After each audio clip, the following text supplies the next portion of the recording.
Let's kick off this deep dive. We're looking into a really interesting source today. Yeah. What's it about? It's examining, well, what it calls freedom fighting in Nigeria. Oh, okay. And it specifically looks at three people, Very Dark Man, or VDM, PETER4NAIJA, and Omoyele Sowore. Right, I see. And what's the source's angle on them? Well, that's the core of it. Mm. The source wants to draw a pretty sharp line between them. A distinction. Exactly. It's trying to define what it sees as a true revolutionary voice. So it's not just listing them, it's making a judgment, sort of. Yeah, it definitely elevates PETER4NAIJA and Sowore over VDM. The big question it poses is why. Okay. So that's what we're unpacking today, this specific viewpoint from the source. Precisely.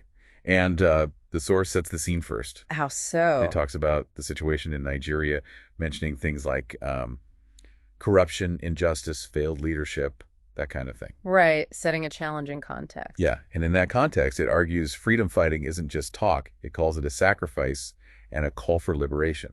That's a strong framing. So where does Very Dark Man fit in, according to this source? VDM is described as a celebrity freedom fighter, using his big online platform. To do what exactly? To call out issues, corruption again, but also things like fake lifestyles.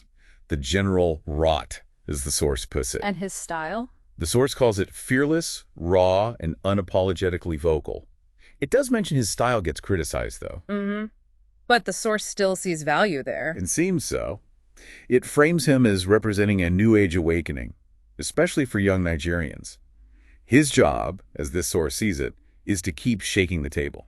Okay, shaking the table, but then it shifts focus. Right. It pivots to PETER4NAIJA and Omoyele Sowore and claims they're different. How different? It says they have revolutionary depth, and their work goes far beyond social media rants. This is really the crux of the argument. Okay, so revolutionary depth. Does the source explain what that means? It does. It gives four main reasons why it thinks they stand apart. 4 reasons. Let's hear them. First is consistent activism.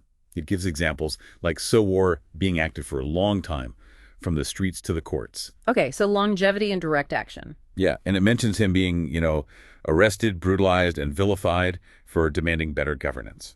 Wow, and PETER4NAIJA. He's mentioned for continuing to awaken minds daily with truth bombs. So consistency seems really important to the source's view. Makes sense. What's the second reason? No compromise with the system. The source claims these two refuse to be bought. Implying others might be. It suggests that, contrasting them with maybe others who could be silenced with contracts or appointments, it calls Sowore and PETER4NAIJA unshaken. Unshaken. Got it. Reason number 3. This one's about having a vision for a new Nigeria. The source argues they aren't just pointing out problems. They're doing more. Yes, it says they're building movements, educating the masses, and pushing a clear revolutionary agenda. And for what kind of change? That's key. The source specifies systemic change, not just recycled politics. Right, fundamental change, not just shuffling things around. That seems central. Okay, and the 4th point. It's about motivation. The source frames it as sacrifice over fame. Oh, so? It notes some people might, ride on activism for clout, but it portrays Sowore and PETER4NAIJA as different, saying they're rooted in principle over popularity. There's a line here. They don't chase likes. They fight for lives. That's quite a statement. Fighting for lives, not likes. Yeah. So wrapping it up, the source concludes that real freedom fighting, in its view, is resistance. It is truth-telling. It is nation-building. So it acknowledges VDM's role in shaking the table. Right. It says voices like his are needed. But the main point, the emphasis, is on recognizing and supporting who it calls the real revolutionaries. Like PETER4NAIJA and Sowore. Exactly. The ones it says are not afraid to burn down the entire house of injustice to build a new Nigeria. So the source really presents a kind of hierarchy here, doesn't it? Different levels of impact or commitment. It definitely does. It draws clear lines. So thinking only about this perspective we've just gone through, what does this distinction the source makes suggest to you? You mean about the different roles people play? Yeah, the different roles and what this specific source considers the most impactful kind of resistance. What part of this comparison really stands out from this material?